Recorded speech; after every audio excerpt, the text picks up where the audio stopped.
Bonjour et bienvenue dans Bruxelles Je t'aime, l'émission hebdomadaire qui décortique tout ce que vous allez adorer ou détester de la politique européenne. Je suis Maya Delabaume, merci de nous avoir rejoints. Alors au programme cette semaine, la guerre en Ukraine se poursuit sans relâche. Quelques heures seulement après un appel téléphonique entre Donald Trump et Vladimir Poutine la semaine dernière, la Russie a lancé un nombre record de drones et de missiles sur l'Ukraine.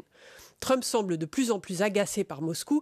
Il a annoncé de nouvelles livraisons d'armes à Kiev, quelques jours seulement après l'annonce de la suspension de l'aide militaire au pays. Alors, est-ce que c'est son dernier mot ? L'Europe peut-elle prendre le relais et remplacer les armes américaines si Trump change encore d'avis ? Et lors de leur tout premier sommet bilatéral, la Moldavie, candidate à l'Union européenne, a demandé à Bruxelles d'accélérer son processus d'adhésion. Face aux attaques hybrides répétées de la Russie, la Moldavie souhaite rejoindre les 27 au plus vite et s'efforce désormais de se conformer aux normes européennes, espérant ainsi séparer son parcours d'élargissement de celui de l'Ukraine. Alors pour l'instant, Bruxelles semble peu disposée à accéder à cette demande.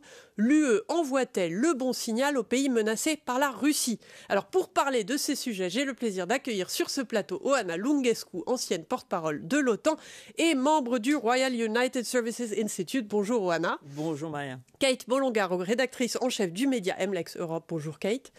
Et Philippe Jacquet, correspondant à Bruxelles pour le journal Le Monde. Bonjour Philippe. Bonjour Maya. Alors avant de commencer notre débat, je vous propose de jeter un petit coup d'œil à la situation actuelle en Ukraine. On regarde.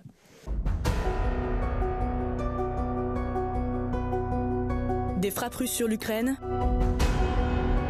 et encore plus de frappes sur l'Ukraine. Ces dernières semaines, Moscou a lancé des attaques aériennes quasi nocturnes à l'aide de missiles et de drones. Beaucoup de missiles et de drones.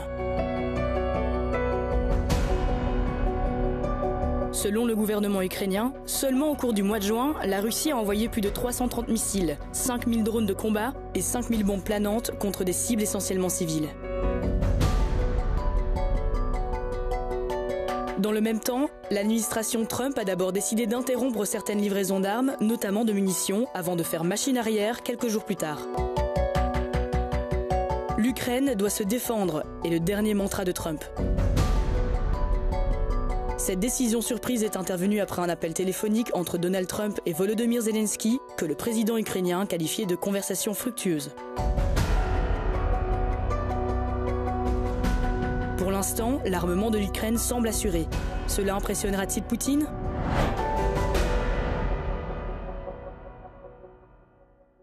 Alors, Oana, je me tourne vers vous en tant qu'ancienne porte-parole de l'OTAN. Que pensez véritablement de ce durcissement de ton ? Parce que quand même, Trump a accusé mardi Vladimir Poutine de, je cite, dire beaucoup de conneries. Oui, dans des termes qu'on peut peut-être pas citer à Euronews. Je mets des guillemets, c'est pour ça. Absolument. Mais oui, il semble effectivement agacé par le fait que Poutine suit ses objectifs maximalistes, qui sont de contrôler l'Ukraine et d'empêcher l'élargissement de l'OTAN et même de limiter les droits des pays de l'Est de l'Europe qui ont rejoint l'OTAN après la guerre froide. Donc Poutine persiste et signe et pour Donald Trump qui s'était dit qu'il va terminer ce conflit dans 24 heures pendant sa campagne électorale, c'est évidemment un échec qu'il ne veut pas accepter. Oui. Et alors justement, Kate, Poutine n'a manifesté aucun intérêt véritable pour une paix négociée. Il a répété qu'il poursuivrait ses objectifs de guerre. Alors justement, est-ce que c'est tenable pour lui ? Ouais, je pense que la Russie, il va aller jusqu'au bout parce que vraiment, pour Poutine, c'est important de pas laisser tomber ses efforts en Ukraine. C'est vraiment, il veut pas perdre la face front au monde entier qui est je pense que c'est très important pour lui de soutenir, de continuer à progresser. Et parce que ça fait depuis 2014 qu'il a commencé tout ça. Et je pense qu'il va jamais lâcher jusqu'à qu'il a toute l'Ukraine ou une grande partie de l'Ukraine. Alors la vidéo parle justement aussi de livraison d'armes. Il y a eu une sorte de micmac quiproquo de Trump entre on livre, on fait une pause. Ces changements de position, on les connaît, Philippe, mais en gros... est-ce qu'il prend réellement, Trump, ses distances avec Moscou ? on ne sait pas comment il réfléchit, ce monsieur. Donc, du coup, c'est toujours très compliqué de le suivre. Il y a beaucoup de revirements, il y a beaucoup de... alors, quelquefois, c'est tactique pour créer le chaos et pour essayer de stresser ses adversaires pour savoir... Ça s'appelle de l'ambiguïté stratégique, a priori. Mais au-delà de ça, on ne sait pas du tout comment ça va fonctionner. Et du coup, ça pousse les Européens à s'organiser pour... en cas de besoin, essayer de couvrir ce que aujourd'hui les Américains, l'aide américaine, pour essayer de nous faire, Européens, nous de l'aide à l'Ukraine. Mais est-ce que ça veut dire que les négociations de paix sont plus ou moins enterrées pour l'instant, Oana, justement ? Parce qu'on est on parle d'absence de lisibilité, on ne comprend pas très bien ce qui se passe, mais finalement, du coup, qu'est-ce que ça veut dire pour l'Ukraine, pour les négociations de paix ? Bon, l'Ukraine veut la paix. C'est Poutine qui veut la guerre. C'est Poutine qui a commencé cette guerre et qui la poursuit. C'est intéressant qu'on voit maintenant la possibilité d'un rôle de médiateur du pape. On a vu le président Zelensky à Rome cette semaine pour la conférence de reconstruction de l'Ukraine et le pape Léon qui parle de la possibilité que le Vatican accueille des négociations de paix. Donc je crois qu'il faut garder cette perspective de paix, mais on n'aura jamais la paix si on ne continue pas à soutenir l'Ukraine, parce que l'Ukraine doit être aussi forte à la table de négociation pour pouvoir convaincre Poutine que c'est pas... Pour l'instant, ça ne va nulle part. Pour le moment, non, parce que on voit qu'il y a une poursuite et une intensification des attaques russes, comme pour navrer un peu, pour montrer, nous on continue, on s'en fout de vos idées de paix, de négociation. Mais justement, devant ce manque de consistance ou de cohérence de Trump, comment est-ce que l'Europe doit réagir ? Philippe en parlait justement, mais Kate, dans la situation actuelle, avec ce conflit qui est vraiment un paroxysme aujourd'hui, l'Europe se réarme, on le sait, mais comment doit-elle réagir aujourd'hui ? Je pense que c'est la meilleure chose que l'Europe peut faire, c'est de se montrer vraiment unie. Parce que franchement, c'est comme ça que Poutine joue et il aime bien jouer l'une contre l'autre. Du coup, je pense une Europe unie qui travaille ensemble et qui travaille sur toutes les questions et la volonté politique de mettre ensemble l'armée, par exemple, de créer une armée européenne, de travailler ensemble, la France et l'Allemagne. Je pense que ça, on est loin. Oui, on est loin, mais bon, c'est quand même des questions qu'il faut se poser.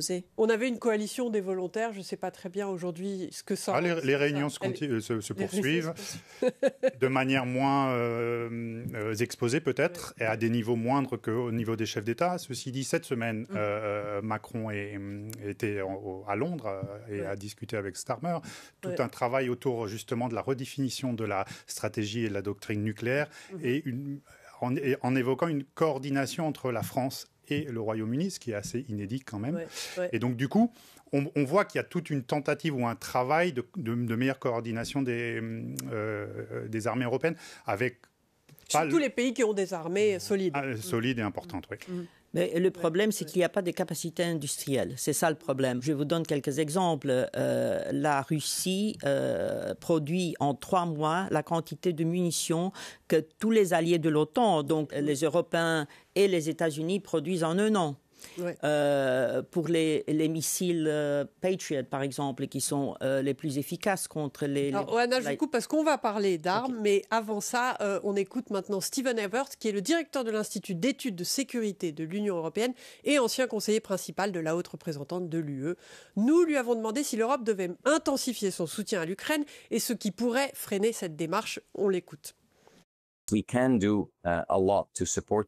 Nous pouvons faire beaucoup pour soutenir l'Ukraine, et nous devons le faire. Plus on est proche de l'Ukraine, plus la menace se fait sentir. Plus on est loin, plus on a l'impression que tout cela n'est pas très grave. Il s'agit donc bien d'un problème de volonté politique, de perception de la menace, et non d'un problème de capacité. I regrettably see increasing signs of fatigue in some parts of Europe, and I think this is a mistake. Je vois malheureusement des signes croissants de fatigue dans certaines parties de l'Europe, et je pense que c'est une erreur, parce que les gens devraient vraiment réaliser ce qui est en jeu dans cette guerre. Nous ne faisons pas cela par générosité pour l'Ukraine. Nous le faisons pour nous protéger contre une menace russe croissante. Et si l'Ukraine tombe ou est contrainte à une paix très inégale et insoutenable, la menace pour le reste de l'Europe augmentera. Vous avez donc le choix. Soit vous renforcez votre soutien à l'Ukraine aujourd'hui, soit vous rapprochez les soldats russes de vos frontières. Que préférez-vous? Or you get more Russian soldiers closer to your borders. What do you prefer? Alors justement, avant de parler des armes, je me tourne vers vous, Kate. Cette fatigue de guerre qu'il décrit, est-ce que c'est un problème? Oui, bien sûr, parce que le public, il ne veut pas soutenir de continuer jusqu'au fin de temps, de donner des armes, de donner tout ce que l'Europe a déjà donné, tous les fonds. Et je pense qu'il y a une fatigue générale au niveau des publics. Et après... Pour nous, en Europe, l'extrême droite qui est en train de monter en beaucoup de pays, est-ce qu'ils peuvent jouer sur cette fatigue de dire que non, on ne veut plus aider l'Ukraine Ce qu'ils font déjà un peu oui, maintenant. Exactement, mais avec plus de pouvoir, c'est toujours en question. Oana, selon les chiffres de l'OTAN, justement, le Royaume-Uni, le Canada et plusieurs pays européens ont collectivement augmenté leur aide militaire à l'Ukraine à 23 milliards de dollars au premier trimestre 2025, avec 40 milliards supplémentaires prévus d'ici la fin de l'année. Alors, est-ce que c'est suffisant et est-ce que cette somme sera amenée à augmenter peut-être l'an prochain? C'est une somme qui a déjà augmenté au sommet de la Haye. Ouais. En fait, le secrétaire général Mark Rutte a annoncé qu'il y avait une contribution de 35 milliards d'euros de la part des Européens du Canada. Donc, il y a toujours cette volonté d'aider. Et ce qui est important, au sommet de l'OTAN, on a décidé que dans les fameux 5% du PIB investissement de défense, dans la définition de l'OTAN, les aides pour l'Ukraine vont compter aussi. Donc, c'est aussi un encouragement aux Européens, aux Canadiens de continuer cette aide sur les prochains 10 ans. Parce que, comme le disait Stephen Everts, vraiment, la première ligne de défense pour l'Europe, c'est l'Ukraine. Mmh. Et justement, on sait que l'Ukraine a un besoin crucial de défense aérienne. Philippe, je me tourne vers vous. C'est un domaine où les capacités européennes, elles sont limitées, on le sait. Comment est-ce qu'on surmonte ce déficit, justement? Alors, je voulais réagir. Ouais. Depuis cette année, les Européens, de manière large, en comptant les Britanniques, par exemple, et les Norvégiens, ont donné pour 72 milliards depuis le début du conflit d'armes. Les Américains, 65 milliards. Donc, on a démontré tout de même qu'on peut financer ces armes. Sur la question de la défense antimissile et la défense aérienne, la difficulté, c'est que les usines américaines qui produisent aujourd'hui des Patriotes, par exemple, ou les usines européennes qui produisent, par exemple, le système franco-italien qui s'appelle SAMTE, aujourd'hui fonctionnent, d'abord, elles sont saturées et n'arrivent pas à délivrer ce qu'elles devraient délivrer, que ce soit en système ou en missile. Les Européens ont décidé d'accélérer, donc des usines sont en train de sortir de terre, notamment pour fournir des missiles Patriotes. Le problème, c'est que l'usine en Bavière, elle doit arriver en 27, donc dans 2 ans. Donc voilà. Donc pour l'instant, ils sont en train d'utiliser de bric et de broc et de refaire des systèmes pour l'Ukraine. Les Français estiment avec les Italiens qu'ils peuvent aussi accélérer, mais un missile Aster qui est utilisé par le SAMTE, là par exemple, il met 18 mois maintenant à être produit. C'était 22 mois avant la guerre. Donc du coup, en fait, ça n'accélère pas assez vite. Voilà. D'où le problème de capacité. Et les Américains, dans cette histoire, n'arrivent pas non plus à répondre à la demande. Donc du coup, on est sur une impasse. En revanche, ce qui est intéressant en Ukraine, c'est d'abord, ils ont une usine, ils ont des usines qui développent maintenant du missile moins cher et plus vite. Et ils développent aujourd'hui des drones. Il y a aussi cette stratégie ukrainienne qui est de demander à Washington d'autoriser l'Europe à acheter des armes américaine pour l'Ukraine. Est-ce que c'est justement une solution ingénieuse, Kate ? Je pense que c'est déjà une solution à court terme parce que le problème en Europe, c'est que depuis 30 ans de démilitarisation, désindustrialisation, il n'y a pas de production locale et ça prend du temps. C'est pas comme ça qu'on allume qu'on peut fabriquer des armes juste comme ça. C'est vraiment pas possible, ça. Du coup, je pense que vraiment d'acheter des Américains, au moins en court terme, ça pourrait aider l'Ukraine et ça veut dire aussi que Donald Trump, il est content parce que l'Europe est en train d'acheter des armes des États-Unis et ça donne quand même un peu plus à l'amitié transatlantique et ça va aider beaucoup dans les conversations avec lui parce qu'il veut vraiment que les gens achètent aux États-Unis tout ce qu'ils peuvent. Il y a un autre... Oui, pardon, Anna. Oui, il y a aussi des solutions assez innovantes qui ont été initiées par le Danemark, qui a aussi maintenant la présidence de l'Union européenne, le soi-disant modèle danois qui consiste à payer l'industrie ukrainienne de fabriquer en Ukraine, ce qui est bien sûr plus sûr et plus rapide. Et maintenant, il y a une nouvelle idée que les Ukrainiens puissent aussi fabriquer des armes au Danemark, qui peut aussi donner l'opportunité d'accès aux fonds européens plus rapide et pour les Danois aussi d'avoir accès aux innovations ukrainiennes qui sont redoutables. Mais il faut aussi se rappeler que on parle beaucoup de l'Ukraine, mais il faut aussi penser à la défense de l'Europe. Ouais. Et à l'OTAN, le secrétaire général l'a dit très nettement, l'OTAN a besoin de 5 fois plus de capacité de défense aérienne qu'elle ne l'a maintenant. Philippe, vous vouliez... Justement, je rebondissais sur le modèle danois. En fait, le modèle danois est financé à la fois par le Danemark et beaucoup par les fameux profits indus liés aux avoirs gelés. Donc là, l'Ukraine va bénéficier et a déjà bénéficié et va bénéficier d'une enveloppe de 1,4 milliard d'euros pour développer sa propre industrie locale, et effectivement pour essayer de s'installer aussi. Il y a une autre chose aussi, c'est que l'Ukraine souffre d'un manque chronique de soldats. Est-ce qu'il y a un remède à ça, justement, Anna ? C'est politiquement très compliqué pour le président Zelensky de baisser l'âge de recrutement parce qu'il faut penser aussi au futur de l'Ukraine. Donc, ils utilisent beaucoup les innovations techniques. Ils ont une rapidité extraordinaire à adapter les drones, de faire. C'est vraiment des sauts techniques que nous, en Europe, on peut seulement s'imaginer.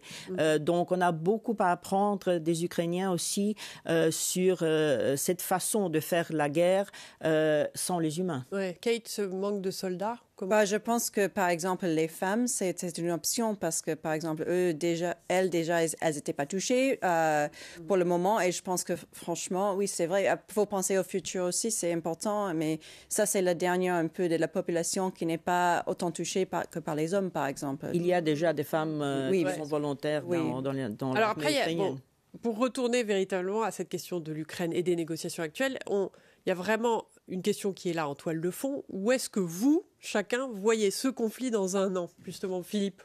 C'est une bonne question. Non, mais vous me regardez avec des yeux. Non, mais parce qu'en fait, on avait... En gros, au bout d'un an, on s'est dit, ils vont essayer de... Bon, ça ne s'est pas passé. Au bout de 2 ans, ils vont essayer... Ça ne s'est pas passé. Au bout de 3 ans, là, on a cru franchement qu'avec l'arrivée de Trump, ils allaient forcer l'Ukraine en fait à accepter un deal qui ne serait pas satisfaisant pour les Européens. Mais de fait, il n'a pas réussi à convaincre Poutine. Donc du coup, Poutine va jusqu'au bout, comme Kate l'a déjà dit. Et pour l'instant, c'est extrêmement difficile de se projeter à un an. Et le mieux, c'est que les Européens se préparent à une paix et qu'en même temps, continuent et poursuivent leur aide à l'Ukraine pour... la garder ou la conserver dans une position la plus forte possible vis-à-vis de Moscou. Kate ? Moi, je crois que l'histoire va continuer comme ça continue depuis... C'est la 4e année maintenant de la guerre qu'on est en train de vivre et je crois que vraiment, Poutine ne va pas lâcher. Et Poutine ne va pas lâcher, je crois. Oui. Anna ? Oui, en même temps, il faut se rappeler que l'économie de la Russie n'est pas dans une bonne condition. On voit aussi le fait que les amis de la Russie sont affaiblis, dont l'Iran, la Syrie. La Chine n'aime pas trop ce qui se passe non plus. Donc, il faut ne pas se dire que les Russes sont tout-puissants. Et il faut aussi faire en sorte qu'on aide l'Ukraine, mais aussi de pousser les sanctions. Aussi, aux États-Unis, on voit maintenant cette idée de sanctions secondaires pour ceux qui aident la Russie, qui est mise en route. Donc, il faut, je crois, pousser... Les sanctions, on les pousse déjà pas mal. Oui, mais il faut encore plus parce qu'on ne les met pas en œuvre de façon tellement efficace qu'on le devrait. Donc, je crois... Et il y a aussi les avoirs gelés de la Russie qui sont une somme importante. Et il y a des moyens légaux qu'on pourrait utiliser beaucoup plus. Oui, qu'on n'utilise pas assez selon vous. Absolument. Pour l'instant, en fait, effectivement, pour l'instant, on utilise juste les bénéfices et les revenus indus. Le fait est-ce qu'on pourrait, à un moment donné, les prendre et en transférer une partie à Kiev? Pourquoi pas? Le problème, c'est que tout le monde s'était dit, d'abord, ça garantit un certain nombre de prêts actuels, donc de l'aide à la fois militaire et budgétaire à l'Ukraine. Et par ailleurs, c'était l'idée de tous les Européens, c'était quand même d'utiliser ces fonds pour la reconstruction. Et donc, du coup, si vous les déployez maintenant, pour la reconstruction, il y aura un peu moins de fonds disponibles. Ouais. Donc voilà, tout le débat est là. Mais c'est un levier et je crois que tout le monde reconnaît qu'en fait les problèmes sont politiques. Ce n'est pas des problèmes techniques, ce n'est pas des problèmes financiers, ce n'est pas des problèmes légaux, ce sont des problèmes de décision politique. Kate, vous êtes d'accord aussi? Oui, mais je pense que la chose, c'est que la stabilité dans la politique transatlantique, ça n'existe plus. C'est du passé, là. Et je pense que Trump, il peut aujourd'hui être le meilleur ami de Zelensky, il peut faire un appel avec Poutine, et l'autre jour, il va dire les mêmes choses qu'il a déjà dit sur Truth Social, qu'il avait traité de toute la propagande russe sur Zelensky. Et je pense que c'est vraiment difficile de dire dans un an comment ça va être et de vraiment planifier pour tout le monde, pour les Européens, les Canadiens, tout le monde qui veut soutenir l'Ukraine. Et je ne suis pas sûre qu'on peut vraiment prendre des décisions qu'aujourd'hui ça va et demain ça ne va plus. Alors. Ok, utiliser plus de moyens légaux pour soutenir l'Ukraine. Je sens que c'est à peu près, on est plus ou moins d'accord sur cette idée qu'il faut aider davantage l'Ukraine. C'est sur ce point que nous pouvons clore cette conversation. Merci beaucoup à tous les invités ici présents. Restez avec nous pour parler d'un sujet qui est aussi connecté à l'Ukraine, c'est celui de la Moldavie. À très bientôt. Merci.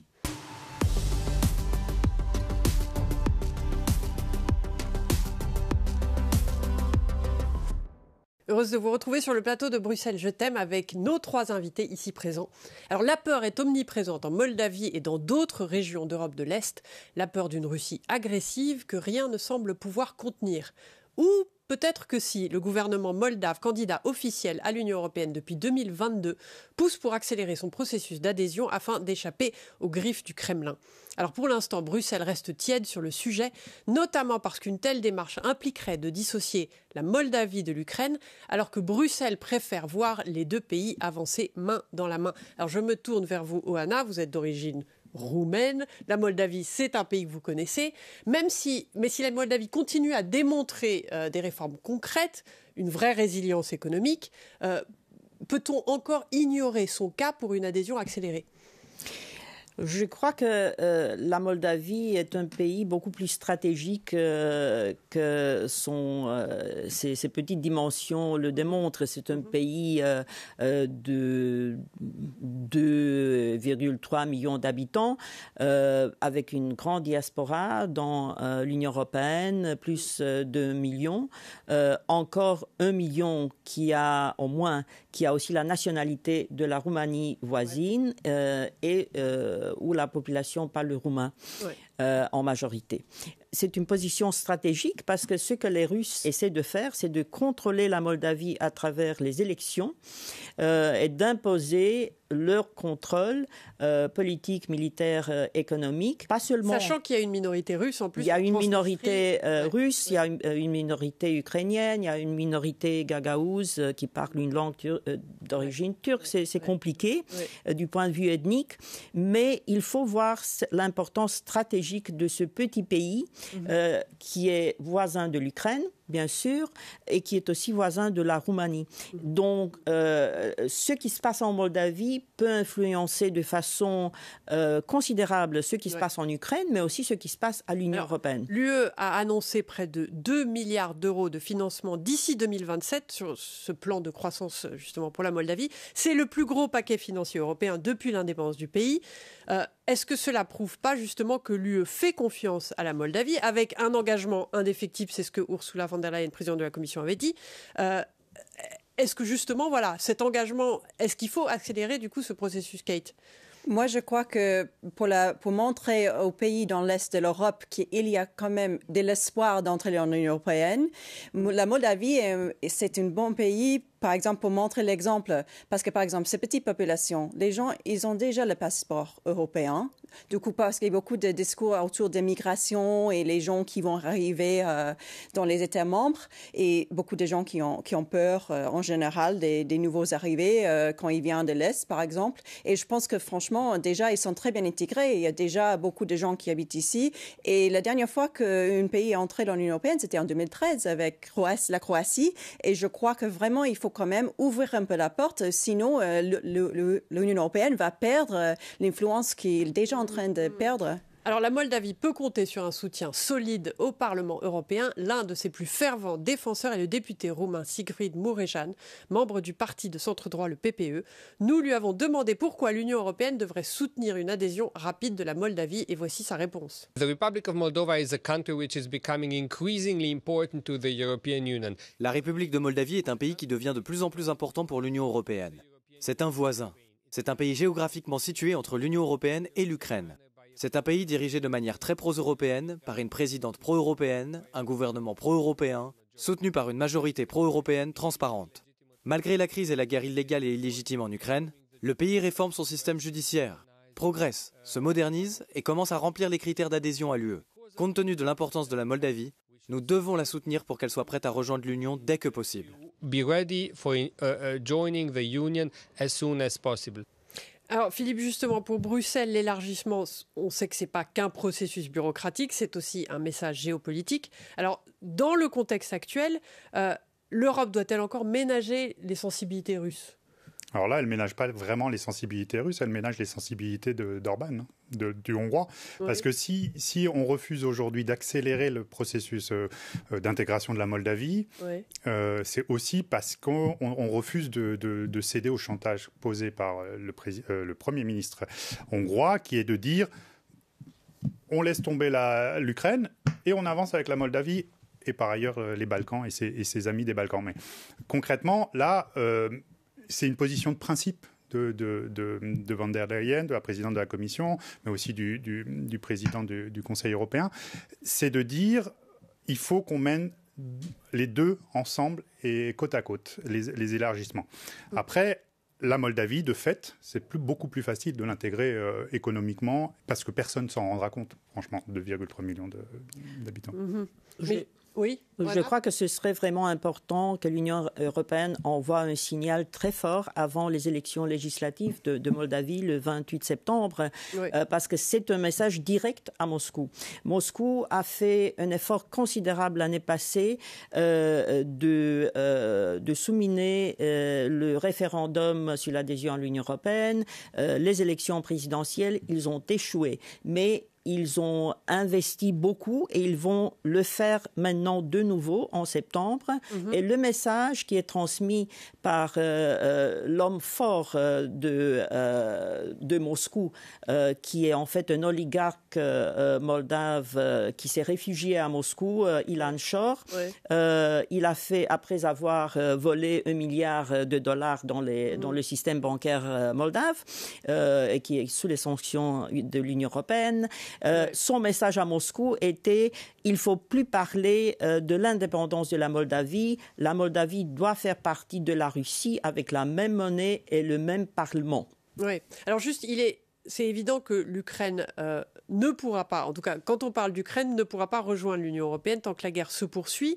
Kate, Bruxelles devrait-elle annoncer clairement qu'une fois les hostilités, c'est la voie vers l'adhésion. Quand on parle d'Ukraine, évidemment, parce que là, je pense que c'est lié forcément à la Moldavie. Bien sûr, moi je pense que ça donnerait un peu aussi l'espoir qu'il va y avoir plus de pays qui pourraient entrer dans l'Union européenne. Mais je crois que quand même, ça peut agiter la situation avec Poutine et tout ce qui se passe là-bas. Du coup, il faut quand même prendre ça petit à petit et parler et donner l'espoir, mais sans créer que la situation soit de pire en pire aussi.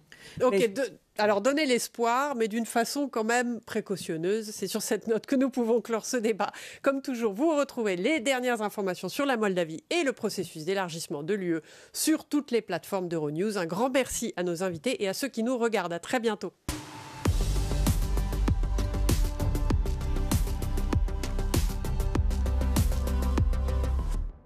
Heureuse de vous retrouver sur le plateau de Bruxelles Je t'aime avec nos 3 invités ici présents. Oana Lungescu, ancienne porte-parole de l'OTAN, Kate Bolongaro, rédactrice en chef de l'agence de presse MLEX et Philippe Jacquet, correspondant à Bruxelles pour le journal Le Monde. Partout en Europe, le débat sur la conscription s'intensifie et cette fois, les femmes font partie de l'équation. Face à des menaces sécuritaires croissantes et à des ressources militaires sous tension, plusieurs pays revoient leurs traditions bien ancrées. À travers l'Union européenne, l'idée d'incorporer les femmes au service militaire gagne du terrain. Le premier jour de sa présidence du Conseil de l'UE, le Danemark l'a fait, devenant ainsi le dernier pays nordique à instaurer une conscription inclusive. Mais élargir le service militaire obligatoire soulève aussi de grandes questions budgétaires. L'Europe peut-elle se permettre une armée plus grande et plus inclusive, ou cela risque-t-il de creuser encore davantage les budgets militaires déjà tendus? Je me tourne vers vous, Kate. Les considérations financières doivent-elles vraiment entrer en ligne de compte dans ce débat? Ouais, je pense que c'est une grande question parce que, par exemple, le PIB qu'ils veulent qu'ils dépensent 5% sur toutes les armes et tout ça, ça pourrait être intéressant si, par exemple, si les femmes entrent obligatoirement au service militaire, si ça pourrait peut-être compter, par exemple, vers des dépenses militaires pour développer l'armée. Je pense que c'est très intéressant, mais je crois que c'est quelque chose qui devrait se faire pour montrer que cette institution militaire qui est vraiment masculin, quand on y pense, c'est vraiment des hommes, des soldats. Et je crois que maintenant, avec le féminisme, c'est important aussi que ça entre dans tout ce qui reste des institutions masculines. Du coup, Oana, vous pensez que c'est, vous, ancienne porte-parole de l'OTAN, est-ce que c'est justement la conscription féminine, c'est nécessaire? Ça dépend de la décision de chaque pays. Ce ne sera pas à l'OTAN, encore moins à l'Union européenne, de décider qui fait quoi. Donc, ce sont des décisions nationales, mais c'est vrai que de plus en plus, on voit des pays qui se décident que c'est important d'avoir aussi une culture de préparation du service militaire, de compréhension de ce que ça signifie, parce que on voit ce qui se passe autour de nous, et même aussi la vaste campagne de sabotage que la Russie mène envers nos pays. En ce moment, il y a autour de 12% des forces armées, de femmes dans les forces armées de l'OTAN. C'est pas assez. Et bien sûr, comme disait Kate, ce sont des dépenses qui comptent envers le 5% du PIB pour la défense. Alors, les femmes dans les rôles de combat, c'est pas nouveau, puisqu'on l'a aux États-Unis, en Israël, au Royaume-Uni et dans bien d'autres pays. Dans l'UE, elles représentent environ 10% du personnel militaire. Alors, Philippe, pourquoi ce sujet revient sur le devant de la scène maintenant? Je pense qu'il y a un besoin de main-d'œuvre des soldats, en fait. Donc, il y a besoin de retrouver. On a beaucoup en Europe, on a beaucoup d'armées désormais professionnelles. Donc, du coup, l'idée, c'est effectivement d'accroître potentiellement le recours à un bassin de population plus fort. Oui. Alors ça, c'est pas genré, c'est plus une armée plus professionnelle. Voilà. Oui. L'OTAN a dit qu'il a besoin de 300 000 soldats disponibles, qui soient bien préparés. Donc, c'est un effort collectif. Pour l'Allemagne, ce sera, par exemple, 50 à 60 000 en plus. Donc, ce sont des efforts collectifs parce que si on regarde ce qui se passe autour de nous, la Russie a 1,3 million de soldats. L'Ukraine, l'armée la plus grande en Europe maintenant, 800 000. Donc, on a besoin de plus de soldats, mais on a aussi besoin, bien sûr, de plus d'armes. Nous avons naturellement voulu entendre des femmes elles-mêmes qui ont choisi une carrière militaire. Quelles sont leurs motivations? Comment perçoivent-elles ce débat en cours? Quels sont les défis auxquels elles sont confrontées? On a parlé à Hélène Sines, officier dans la marine norvégienne, et Catherine, conscrite danoise. Écoutons-les. I was a conscript in the Norwegian Navy 5 years ago, and I have been working in the Navy. Il y a 5 ans, j'étais conscrite dans la marine norvégienne et depuis, j'y travaille en permanence. Je pense que la conscription obligatoire pour tous est une avancée positive, car la diversité est essentielle pour permettre aux forces armées de faire face aux défis et menaces actuelles. En plus, cela pourrait encourager davantage de femmes à envisager une carrière militaire. You might get more women to pursue a further career in the armed forces. In the situation that the world is in now, it's needed. Vu la situation actuelle dans le monde, je pense que la conscription est nécessaire et qu'il est juste que les femmes y participent autant que les hommes. Cela dit, ce n'est pas sans difficulté, surtout dans un environnement encore peu habitué à la présence féminine. Par exemple, les équipements ou les uniformes sont trop grands et il faut résoudre de nombreuses lacunes du système pour que tout fonctionne. There's a lot of loopholes you have to jump through to get everything to work. Alors, Anna, je vous vois regarder en acquiesçant. Oui, ça veut dire j'ai une très bonne amie danoise qui est générale de brigade, qui a vu le combat en Afghanistan, en Irak, qui a été conseillère du secrétaire général de l'OTAN. Donc, il y a des femmes partout un peu. Les Norvégiens ont une unité spéciale seulement de femmes pour les forces spéciales. Et c'est aussi une réflexion de nos sociétés, en fait. Et c'est important que les forces armées reflètent nos sociétés. L'introduction des femmes dans la conscription au Danemark, ça a quand même provoqué des réactions partagées. Certains critiques estiment que, puisque ce sont les femmes qui portent les enfants, elles devraient être exemptées. Est-ce que c'est un argument valable, Kate ? Moi, je crois que tout le monde devrait être traité de la même manière et je pense que soit le genre, soit l'origine, si c'est bon pour quelqu'un, c'est bon pour quelqu'un d'autre. Et je crois que le genre ne devrait pas jouer un rôle dans ces décisions-là. Alors justement, je reviens vers vous, Philippe, parce que vous disiez, la question qui est importante, c'est une armée étant plus efficace en étant une armée de conscrits ou une armée professionnelle. J'ai envie qu'on rentre un peu plus dans ce sujet. Justement, est-ce que c'est l'un ou l'autre aujourd'hui, fondamentalement ? Alors, fondamentalement, par exemple en France, c'est une armée professionnelle et le retour à la conscription, c'est pour l'instant hors de question. En revanche, pour l'effort de défense de manière plus générale, dans une approche plus globale, on peut effectivement...